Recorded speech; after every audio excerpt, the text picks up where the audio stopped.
Hello, everybody, and welcome back to Buckeye Politics. It's me, your favorite Ohio. So today we're going to be doing a quick but interesting video about why I believe the Republican Party is going to absolutely dominate in the future in Pennsylvania and has massive room to grow in parts of western Pennsylvania. So this was the 2020 election in the state of Pennsylvania. As you can see, a lot of these counties near the Ohio border, which are mostly working class counties, are only that kind of light shade of red, and in Beaver County is very light red. But most of these counties they're a darker red, but they're still mostly a lighter red shade. Much of the rest of the state in terms of more rural areas that are very similar in terms of demographics, but may have similar different jobs, such as this is more oil focused, this is more farming focused, and manufacturing, while this is more oil focused. These parts are deep red, while these parts are just likely red. And I believe that these counties that you see here, such as Butler, Mercer, Venango, Crawford, Lawrence, Washington, Westermore, Warren, all these counties are going to become dark red very soon. Because if you look over my great home state of Ohio, a lot of the counties that are very similar up here and down here in the state of Ohio, such as Columbiana. Columbiana County, this is a county that Barack Obama, I believe, almost won. I don't believe he won it, but it was a very competitive in 2008, and Trump carried this county by 71 points.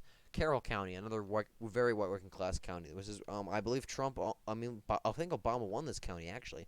Columbiana and Carroll counties, two counties that Obama either won or only lost by like a couple percentage points. These are now Trump plus like 50 counties. They're counties that went to Trump over 75 points.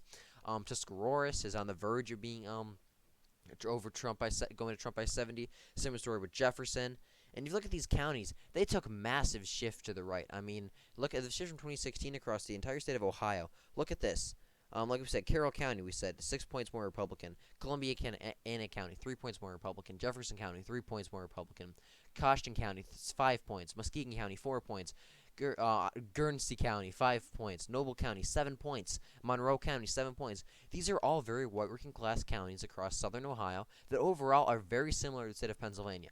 But suddenly you get to the Pennsylvania border, and bam, where the shifts just die. Literally, they just get to the Pennsylvania border and they just die. And I'm not saying the F word. I'm not saying that there was anything funny going on here, because I seriously think that there is a reason to explain all this.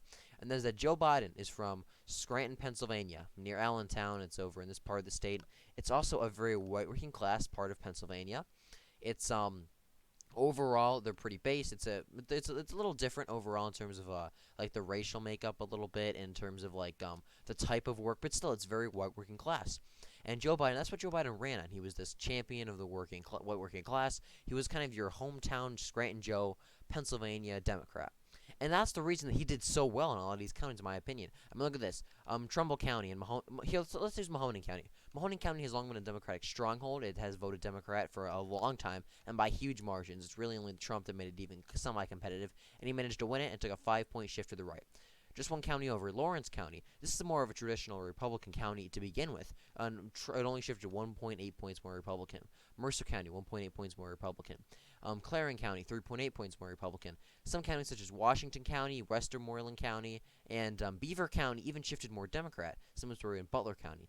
Meanwhile, all these counties in Ohio, pretty much exact same demographics, pretty much exact same type of work, pretty much exact same money situations, exact same religious affiliation, exact same demographics. There's practically zero difference between people that live in Washington County and Jefferson County. That's kind of funny, Washington and Jefferson. But you get the point. These counties and the people in these areas are very, very similar in terms of in their racial makeup, their demographics, their jobs, their religion, their culture, their ethnicity. There's very little separating these people. And yet, these people took massive shift to the left, or basically stayed where they were at. A few counties shifted right, but they were only by a couple points. Meanwhile, the same counties in Ohio took a huge shift to the right, especially compared to the rest of the nation in a huge anti-Trump environment. And so because of that, I think that the main reason these counties didn't shift is the Democratic Party was very smart. They played their cards right with Joe Biden. He was from Scranton, Pennsylvania. He was very popular. He's a Scranton Joe Democrat. And you played that card very well, and they appealed to these voters. And these voters basically stayed the same or even shifted to Biden in some cases. And I think that's going to change in 2024. Joe Biden has shown these voters that he is not good old Scranton Joe. He's a neoliberal. He's still sending our jobs overseas. He's getting our kids killed in Afghanistan and possibly even Ukraine. I don't think he's going to send troops into Ukraine, but still, it's always a possibility. And I think a lot of these voters are realizing that, maybe Joe Biden isn't exactly the Scranton Joe he thought he was. And I would not be surprised if these same counties that you see here may be taking a slight shift to the right or even shift to the left, or look like this in 2022, in 2024, and even 2022 for the governor's race. So I think their floor is very. The Republicans have a very high floor in Pennsylvania. I think they have a lot of room to grow in the western part of the state. And I would not be surprised if a few cycles from now, counties that we saw earlier that are maybe only light red, um, such as Butler or Lawrence or Mercer, are suddenly deep red, like Columbiana and Carroll and Harrison. So with that, thank you for watching this quick little video on why I believe the state of Pennsylvania is going to be a future Republican stronghold, and why the Republican Party has massive amounts of room to grow in places, and mostly in western Pennsylvania. So with that, thank you for watching. Hope you have a great day, and be sure to like and subscribe for more.